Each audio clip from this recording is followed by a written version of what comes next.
Դերձակները։ Շվեդական հեքիաթ։ Գյոտեբերգ քաղաքում երկու ընկեր են եղել՝ Սվեն և Լասեն։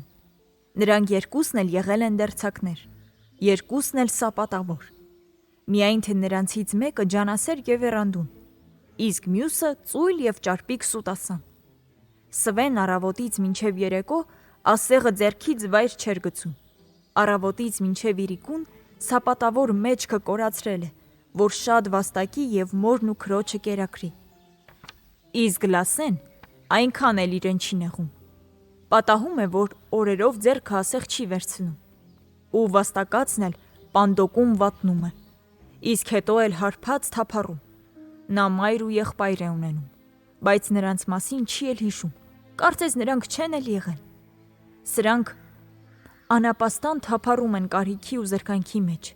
իսկ որդու իսկի պետքն էլ չէր։ Եվ ոչ ոք չի կարողանում հասկանալ, թե ինչ բարեկամություն է Սվենի ու Լասենի բարեկամությունը, մինչդեռ դա միանգամայն պարզ էր։ Դրանք մանկուց իրար հետ էին սովորել, և Սվեն իր բարության շնորհիվ չէր ուզում, որ Լասեն հարբեցողության գիրկն ընկնի։ Եվ ահա նա իր ընկերակցությամբ խրատում և համոզում է, որ նա բոլորովին կկորչի։ Իսկ նրանցից ոչ հեռու մի կախարդական տուն է լինում, և ասում են, որ իբր այնտեղ ուրվականներ են հայտնվում։ Ոչ ոք չի գնում այնտեղ, բոլորը վախենում են այդ տունը անբնակ էր։ Եվ ահա մի անգամ Ժրաջան դերձակի խելքին փչում է այդ տանը գիշերել։ Մտածում է, թող ինչ ուզում է լինի։ Գիշերով Սվենը գնում է այնտեղ ու պառկում քնելու։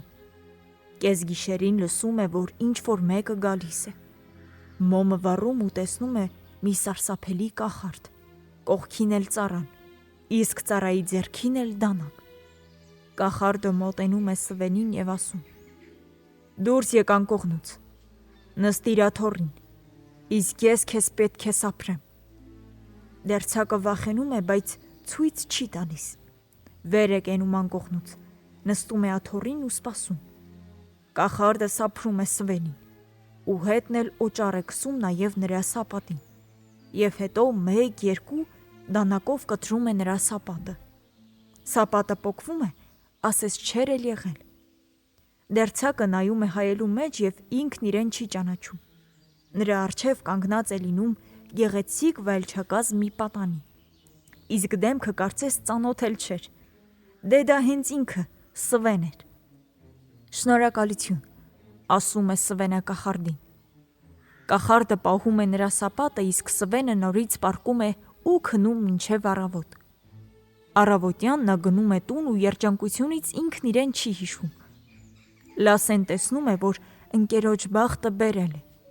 Ինքն էլ որոշում է այդ տանը գիշերել։ Սկզբում ամեն ինչ լինում է այնպես, ինչպես Սվենի հետ։ Պառկում է քնելու և կեսգիշերին հայտնվում է կախարդը։ Սափրում է նա ծույլ դերձակին ու միաժամանակ օճառ է քսում նաև սապատին։ Բայց կախարդը նրա սապատը չի սափրում։ Բերում է մյուս դերձակի սապատն ու հարմարեցնում ծույլ դերձակի մեջքին, նրա սեփական սապատի վրա։ Հետո անհետանում է, ասես չէր էլ եղել։ Ծույլ դերձակը շատ է վշտանում։ Լաց է լինում, բայց արդեն ուշ էր։ Ամբողջ գիշեր լաց է լինում, իսկ առավոտյան ուզում է գնալ տուն։ Միայն թե ոչ մի կերպ չի կարողանում երկու սապատը դուրս բերել։ Մի կերպ դուրս է գալիս տնից և մարդիկ տեսնում են, որ Լասեն դեպի գետն է թեքվում, որ այդ ծանրությունից հազիվ է ոտքերը քարշ տալիս։ Եվ մինչև իր կյանքի վերջին օրը ծույլ դերձակը 2 սապատ է կրում, մեկն իրենը, մյուսն ուրիշինը։ Սվենը շարունակում է աշխատել, առաջվա նման տքնում է կարելով, բայց սապատն այլևս չի աճում։ Նա գեղեցիկ երիտասարդ է դառնում, ամուսնանում է, իսկ հետո էլ շատ երեխաներ ունենում, բայց երբեք մորն ու քրոջը չի մոռանում։